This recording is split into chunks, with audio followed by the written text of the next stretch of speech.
I'm going to speak about the act of writing, which is something that every researcher has to do a lot. And the good news is that some pretty simple things can make your written output a lot better. So that's why I've titled this 7 Simple Suggestions. So here we go. 7 simple suggestions. Here is the first one. Don't wait. Right, this is what a mistake that a lot of people make. Here is a typical plan for doing research. Number 1, have brilliant idea. Number 2, spend months doing good research to back it up. Number 3, write the paper in the last 2 weeks before the deadline for the conference. This is a bad plan, right? Here is a good plan for doing research. First, have an idea. Second, start writing the paper. Third, use the paper as a forcing function to make you do the research that articulates the paper. Okay? You see how different this is? Right? It means you start writing very early. Why is this good? Well, I often find if I've invested months of effort hacking around and writing code and thinking, and then I start to write the paper, then I realize that some of my previous work was misdirected, right? It wasn't directed to a useful goal, certainly not for that paper. And I also discover some key parts of the paper that need more work, right? So you want to use the paper as a forcing function to learn that early. It also gives you a good way to communicate with other people. Research is all about communication, right? Maybe you're the kind of person who likes to work just on their own in a windowless room with no lights, but I like to work with other people. I spend a lot of time at the whiteboard. If you have something written, you have a new mechanism for communicating with them, right? It's very important. It's a mechanism for communicating. That's all a long way of saying that really writing is not the way in which we just report research. For me, it's a way in which I do research. And I think you should think about writing in that way. It's not just the output, it's the computation. It's the stuff that makes research happen. And it's because somehow we think more clearly when we write than when we just think. At least I do. So, one problem with this plan here is that it starts with this idea bit, right? Where does this idea come from? And so it's tempting when you're looking at other people's work to think, oh my, everybody else has very clever ideas, and I am a mere worm, and I have such trivial, boring ideas that nobody would be interested in them. Do you know that feeling? Yeah? You sit there and you don't feel very creative. Let me tell you that this is what every researcher feels most of the time. There are days when you have that miraculous breakthrough and you really, your God is in heaven and you know that all is right with the world, but most days you think, I am a worm. This is the natural state of the researcher, right? So what you have to realize is that even, Tarjan and so forth thinks that he's a worm most of the time. And what researchers do, good researchers, is they simply start writing anyway, right? They write a paper about any idea, no matter how trivial or insignificant it may be. My experience is that the cleverer the research student, the more they are prone to this failure mode. Either they don't understand something, in which case they're depressed, or else they do understand something which they believe, in which case they think it's trivial and nobody will want to know about it, right? So in both cases, depressed. This is not a good situation, right? So just write an idea, no matter how insignificant it seems to be, because my experience consistently is that when you write the paper, your idea develops and ramifies. Computer science is like a snowflake or a flower. You start with a little seed, and it sort of ramifies ahead of you into interesting things. Something that looked boring turns out to be actually rather interesting. Not always. Sometimes you'll start writing the paper and it turns out indeed to be weedy and insignificant. And then maybe you won't publish it, but it'll be done quickly and you put it on your homepage. All right? So, write early. Write early. And I really do believe that this second thing is much the most common case. It almost invariably turns out to be more interesting than you thought. All right, number 2. If you're going to have this idea and write about it, you need to be clear what it is. The business of writing a paper is to convey from your brain into the minds of your readers your idea. So think of your paper as like a virus, right? You're trying to infect your readers' minds with your idea, and then it will infect them. Then they'll talk to other people, and it will infect them. So it's like a kind of contagion or plague that is going to sweep the world. And everybody's going to be thinking about your idea because it's so, well, infectious.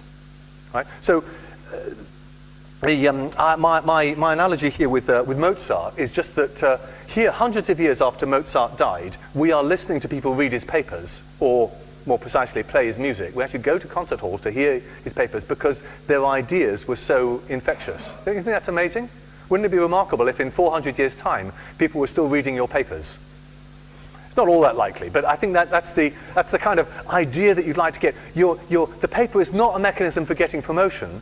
It's a mechanism for conveying ideas from your head to somebody else's head. If you don't convey them, right, if you don't bother to tell anybody about your ideas, then you might as well not have them.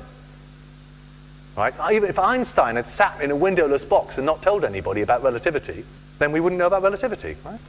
That means you need to know what your idea is, right? So when you write a paper, in the end, at least by the time you've finished, you must know what is the idea that your paper conveys. It's surprising how hard that can be to determine from people's papers. As a reviewer, if you read somebody's paper, when you've finished, you can say, what idea did that paper convey? If you find that hard to articulate as a reader, then you in your review can say, I really couldn't figure out what the idea of this paper was about. And so then you apply that to your own papers. Right? It's actually sometimes quite hard to know exactly what your idea is to begin with, but you must know by the time you've finished. If you find yourself thinking, oh, well, actually 3 ideas in this paper, then what you do? Just write 3 papers. Right? Rather than trying to wedge them all in which case each one becomes cryptic and incomprehensible because you try to squidge it into 10 pages, just write 3 papers. That's cool. Right?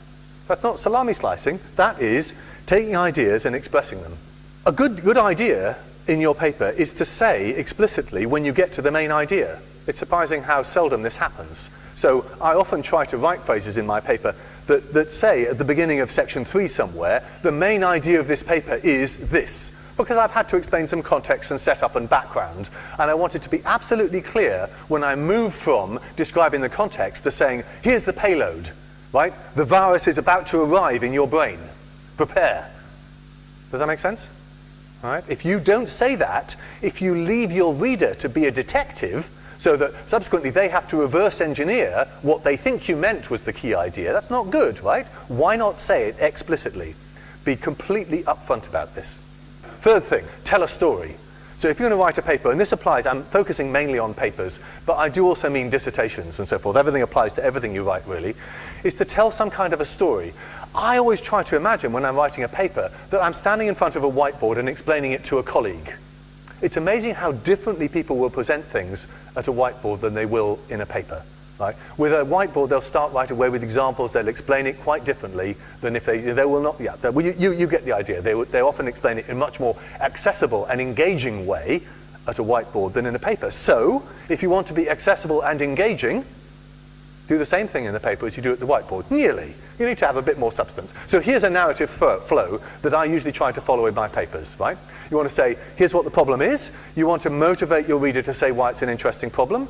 You want to say, at least briefly, why it's an unsolved problem, so it would be worth solving and it's unsolved. And then you want to present your idea. That's the payload, right? Virus has arrived now, right? And then you give quite a bit of detail about exactly what your idea is and how it works.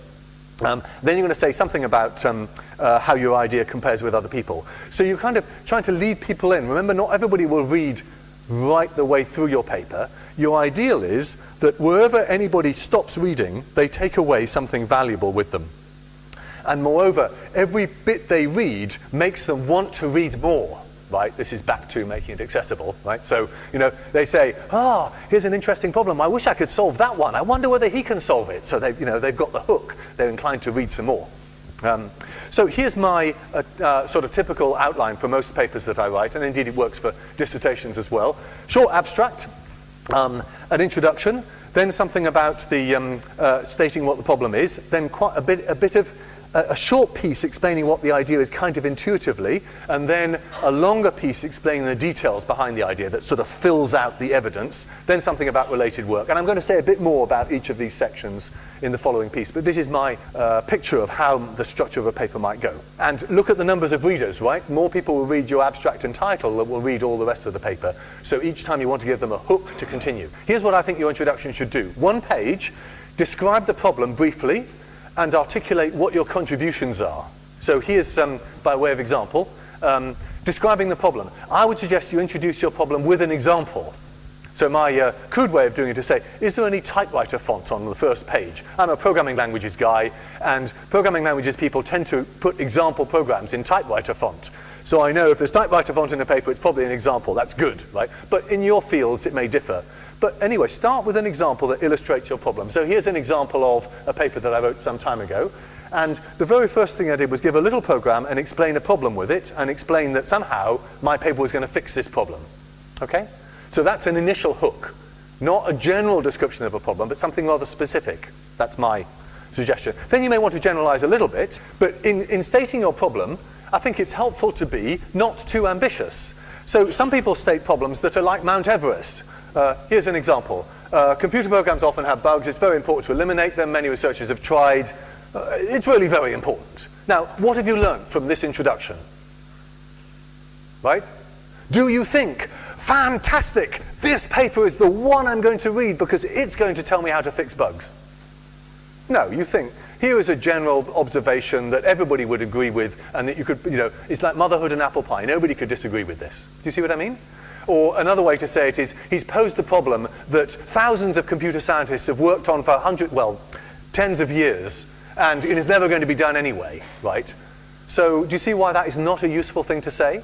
In that introduction part, this is the part which you still have your 100 readers, right? But they're busy falling off. They're dropping like flies, right? Every sentence that goes by, another 10 readers have died. They've sort of fallen off. So you have to kind of use your precious words at the beginning, those gold-plated words at the beginning, to hang on to them. So don't give them this garbage, right? Instead, here's a kind of counterexample. Here's a particular program that shows a particular kind of bug, right? And my paper is going to show you how to catch or automatically nail an interesting class of bugs like this one. Do you see how that feels different? Molehills, not mountains. This seems counterintuitive, right? Because usually we're told to frame our work ambitiously, but don't frame it too ambitiously, or people won't believe you. That's what it amounts to. Okay? So that was the first thing. Describe your problem. So you've got about, a little half page for that. Then you want to say what the contributions of the paper are. Now this is really important, and I think it's worth writing a first draft early. You write a first draft of your contributions, and you go back later and rewrite them, and then you go back later and rewrite them. But you need to know what the first draft is. So the list of contributions drives everything you do in the paper. It says, it's like the claims that you make. You say, in this paper, I'm going to substantiate the following claims, 1, 2, 3, 4, right? And every claim forward references to some evidence, and the idea is that your reader reads these claims and thinks, crumbs, if he could really do that, that would be quite cool. So they have to be crisp enough to be understood by a reader and have that thought. Now, here's an example. I usually write claims like this using bullets, because as you're reading that first page, remember, your readers at the moment are not committed to your paper, they're just thinking about it. People's eyes are drawn to bullets. They just read the first bit of each bullet, right? So for every contribution, I have one bullet, right? This is all going to fit on the first page. So after some introduction about the problem, I'll then say, in this paper, we put the choice on a firmer basis, or in this paper, we make the following new contributions. That's typical for, and then lay them out, 1, 2, 3, 4 bullets. And for each bullet, look what I've done here, right? Explain precisely, blah, blah, blah, section 4. We do this, discuss these effects, section 5 and 6, and contrast them in section 7. So for every claim I've made, I've given a forward reference to evidence in the paper that supports the claim. So page 1 is like the specification, and the rest of the paper is like the implementation. So for every bit in the spec, you give a forward reference to the implementation that substantiates that specification. Are you with me? This is great, because now, if a reader thinks, I wonder if that claim is true, he knows exactly where to go to look. And if a reviewer at the end is looking back at your claims, having read the paper, he can say, yep, tick, right? That's much better than asking them to do detective work, to say, I wonder where this third claim is substantiated. Oh, when I say evidence, I don't necessarily mean theorems. It might be measurements. It might just be argument. It might be sort of more details somehow. So evidence, I mean a sort of slightly woolly kind of thing, but something to make the reader believe that you're right, whatever form that takes in your field. Are you with me here? Idea, contributions, or sort of problem, contributions. You may not have enough space in the introduction to say very much about your idea. You're almost asking them to say, well, here's the problem, here's the properties of my solution, now you're really motivated to learn my idea. So don't try to present the idea on page 1, because you won't fit it, is pretty much what it comes to. Okay, one other thing about the contributions bit, which I missed out here, is that you want to make your contributions refutable. That is, it must be possible to fail to deliver on them. If your contributions say, we described the WizWaz system, well, of course you'll describe the WizWaz system. No reviewer can say he didn't meet his contributions here, but you've described it, And if you say we're going to study this, well, of course you've studied it. But it's not very interesting merely to describe something or to study something. You want to make refutable claims, or claims that have some actual content. So think celery, not soggy, overcooked pasta. Crunchy, refutable claims. And I've just given a couple of examples here. Now, last thing about the introduction. How many of you read this paragraph when you read papers? You do. You read it. I've seen it in quite a couple of papers. Oh yes, but do you read it? Do you think, what a great paragraph, I wish I'd written that paragraph. I'm reading every word with care and attention and love. No. You skip it, don't you? Because you're going to read the paper, right? What the dickens is this? This stuff on page 1 is simply a waste of that precious bandwidth you've got with your readers, right? It seems like the right thing to do to give an outline of the paper, but I promise you, nobody reads it. And it's occupying a column inch on your most precious page. Instead, just do what I mentioned earlier and give these forward references, right? If in your stuff here, you've forward referenced all the section, you have done everything you needed. You've simply given a narrative that incidentally forward references the paper, which makes this stuff entirely redundant. So just don't do it. Very strong advice here. Related work. Many papers go like this, don't they? They have introduction, related work. And why not? Everything we do builds on stuff that people have done before. So it seems like the right, scholarly, well-justified thing to do to first of all go through the related work, and then a couple of pages later we're now ready to see the new stuff.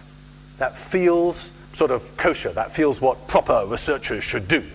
But what actually happens in practice, the related work forms a kind of barrier or sandbar or concrete wall between your reader and your idea. You're going to drag your reader kicking and screaming through 2 pages of stuff that they don't really understand before they can get to your idea.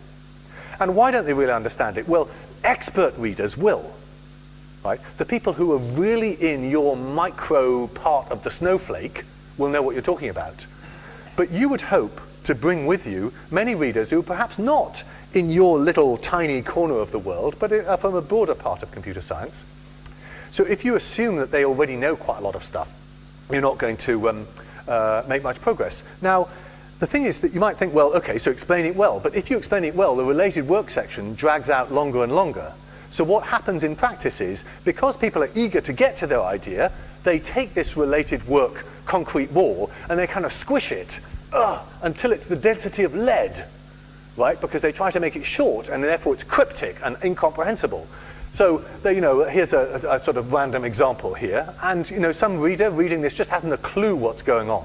They've never heard of brown, white, or green. They're really not very interested, right? They want your idea. So it feels good, but actually it doesn't work very well. Another difficulty is that at this stage in the paper, you do not have very much notational scaffolding. You have not built up a set of intuitions and terms and a sort of worldview that enables you to discuss this stuff very easily. Moreover, you haven't introduced your idea, so it's very difficult to do any comparison stuff here too. So my strong advice in papers at least, and I think actually mostly in theses as well, is just to leave it until the end, right? To do this related work stuff right at the end. Now at this point at the end, you have incidentally, as you've gone through, you've referred to related work, but you haven't made a big meal of it. And at the end, you say, now we're going to compare what we've done to other people. And there, you have all the intellectual scaffolding that you've built up all ready to go. Does that make sense? I'm not saying that you should ignore every piece of related work and make it seem as if everything until this section is all your own work. No, no, no. It's like if you were going at a whiteboard, right, with somebody, you would not say, first of all, I'm going to give you a section on related work. You would instead say, here's my example and here's how I tackle it. Oh, and by the way, this bit of the idea came from this guy, but I added this new bit. right? And at that point, you wouldn't go into what this guy did. You just give the credit to him as you go by. Do you see what I mean?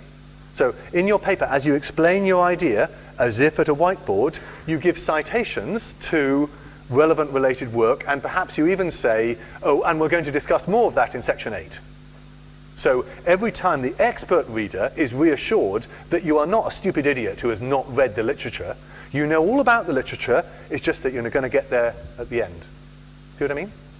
People disagree about this. Your supervisor may disagree with you about this, but this is what I think.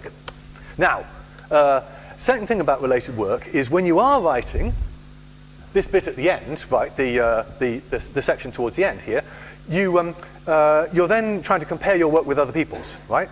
Now, a common fallacy, it's seldom articulated explicitly, is this. In order to make my work look good, I have to make other people's work look bad.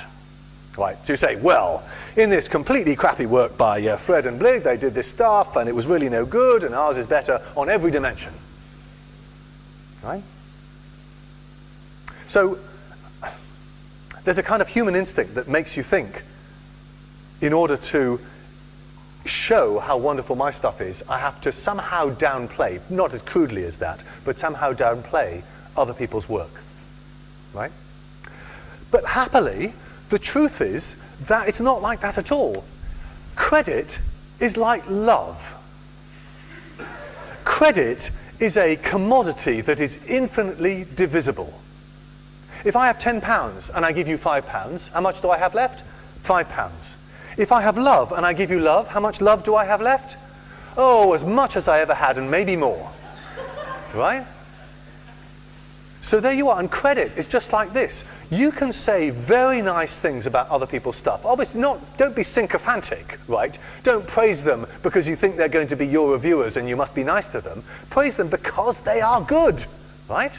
So if you read a paper that you did find inspiring, make a moment in your paper to say, it was an inspiring paper.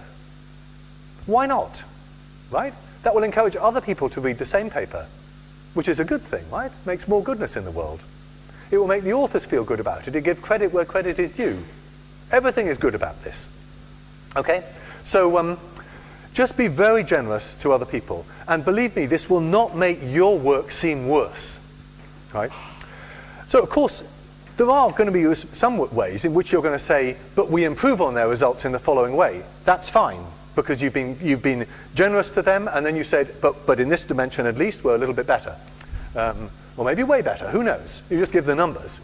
Another thing that's really important is, if there are weaknesses in your approach, like if you're better on dimension X, but worse on dimension Y, if you only mention X, you are inviting your cruel reviewers to point out that on dimension Y, you're really not as good. It's way better if you point that out. It's quite disarming for your reviewers who are already, they're thinking, ha ha ha, but he's not so good there. And then they say, oh, but we're not so good here. They think, oh, right. So it's not just honest and scholarly, it's also good tactics to explain that you're perhaps not better in every dimension. And that's often, things are often a compromise, right? Maybe your approach is simpler, but the performance numbers aren't quite so good. That might be a trade-off many people might be willing to make. And your paper might be very interesting, despite, that it doesn't run quite as fast, or something. You see the point? Okay, we're on what are we doing? We're on number 6, putting your readers first. What does that mean?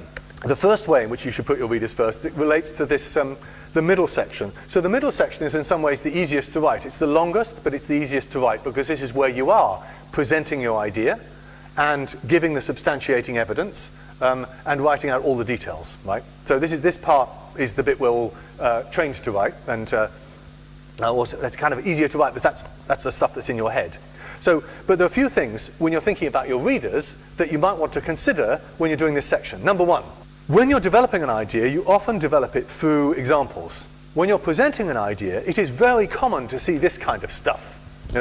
Consider a bifurcated semilattice D over a hypermodulated signature S. So, in other words, after you have learnt the general solution to something, it's very tempting to present the general solution first, and then perhaps to give an example or two to illustrate how wonderful your general solution is. The trouble is that it's not motivating to your readers. because your readers do not have the intuitions that you have carefully built up by studying this problem. You're just hitting them between the eyes with this sort of monster statement that they do not understand at all. So motivated readers may fight through, but the rest of the readers will just fall off the horse and start reading the next paper. Okay? So what do you want to do? You want to do what you would do at a whiteboard, right? You would explain the intuition first. I don't know how to say it more emphatically. Explain the intuition first. Do not give the general story right at the beginning, right? Otherwise you'll lose your readers. And one advantage that has is that if a reader gets an intuition for what your idea is about, then if they leave the paper when they get to the gory details, they're still taking something valuable away with them. Whereas if they leave the paper when you tell them this, they have got nothing valuable. They've just simply felt stupid. And making your readers feel stupid is not a good plan. Now, how to convey the intuition? Well, the way we all convey the intuition when we're in conversation with our friends is we instinctively give examples. That's the very first thing we do, isn't it? We can't help ourselves in conversation, and yet in papers, we almost can't help ourselves from giving the general case first. It's very bizarre. So just give examples first. Give several examples of the problem that you're trying to solve and examples of how your idea solves it. Right? So by the time the reader is coming to the more general statement of your idea, they have something to anchor it on. So this is when I'm beginning to set the scene in more detail for a paper called Scrap Your Boilerplate. I give a particular example of the problem that I'm trying to solve and begin to show specifically how my solution tackles it. But for a particular program.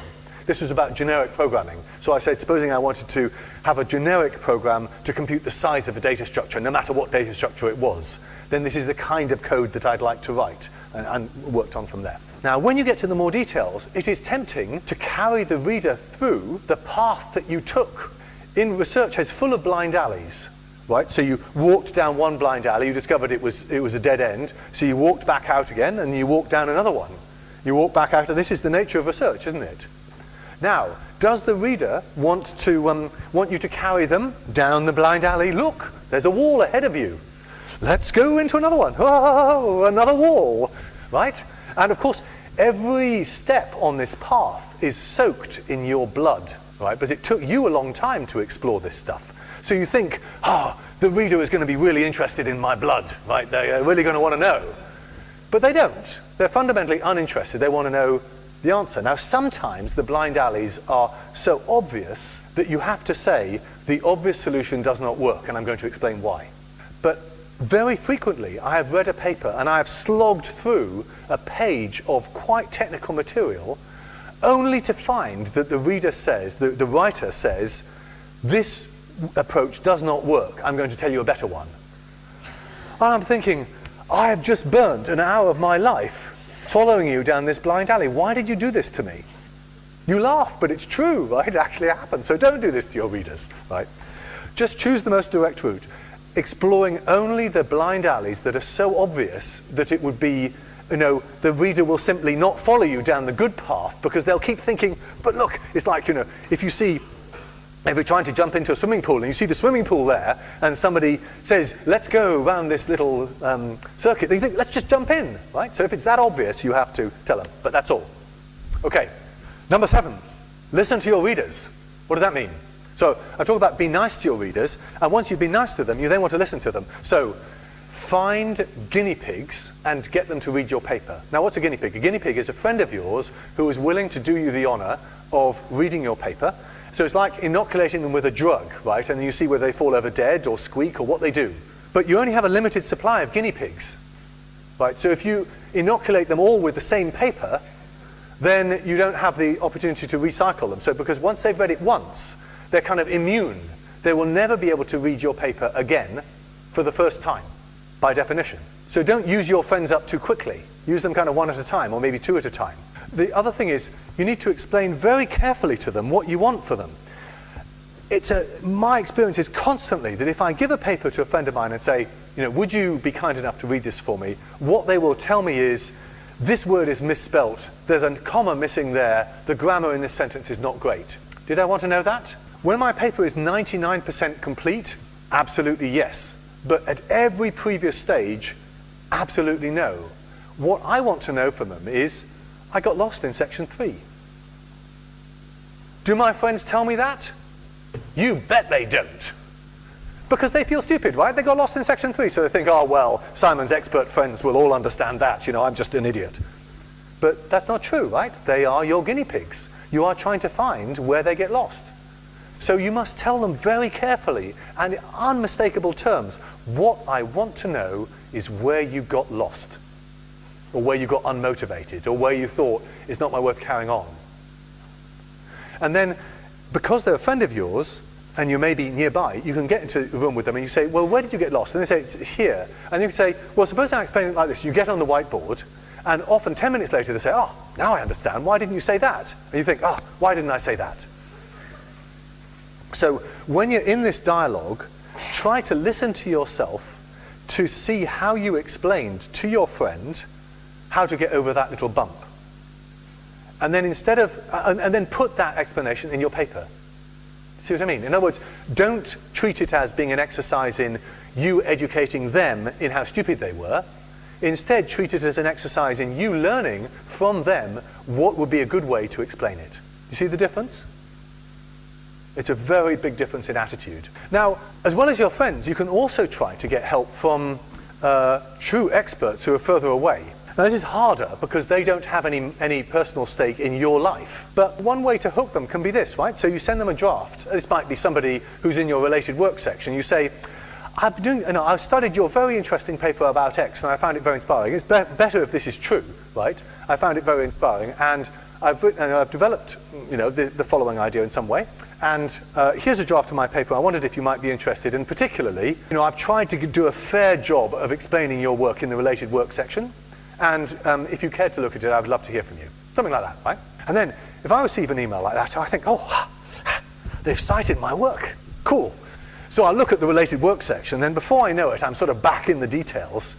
And then I think, oh, I better send them some response, right? So it's even it can be a way to get some feedback, even from the very people who might end up as your reviewers. Don't overdo this, right? If you deluge people in who you don't know in drafts of your paper, they'll just get fed up and they'll treat you as a parasite. But judiciously and in extreme moderation, just maybe again talk to your advisor. It's a very reasonable thing to do, I think.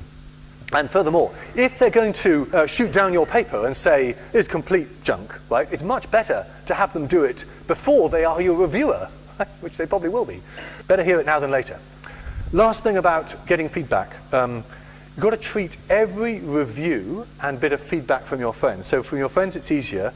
When you get the review from your submission from the journal or from the conference that says your paper is rejected, and by the way, here are some reviews, you will be bleeding because your paper has been cast in the dust, right? Puked upon by these ignorant reviewers. And you read the reviews and you think, they're just stupid. They have no idea, right? They just missed the point. Very occasionally, you'll be absolutely right. Much more frequently, it's more constructive to think, how could I rewrite that section so that not even the stupidest reviewer could have misunderstood it in that way, right? That's a more constructive response. Also bear in mind the fact that your reviewers have given to you a gift that is more precious than gold, namely their time. Every person has a fixed amount of time in their lives, and they have given you 1 hour of their time. They cannot have any way of recovering that hour. They have given it as a gift to you. So don't treat it lightly, right?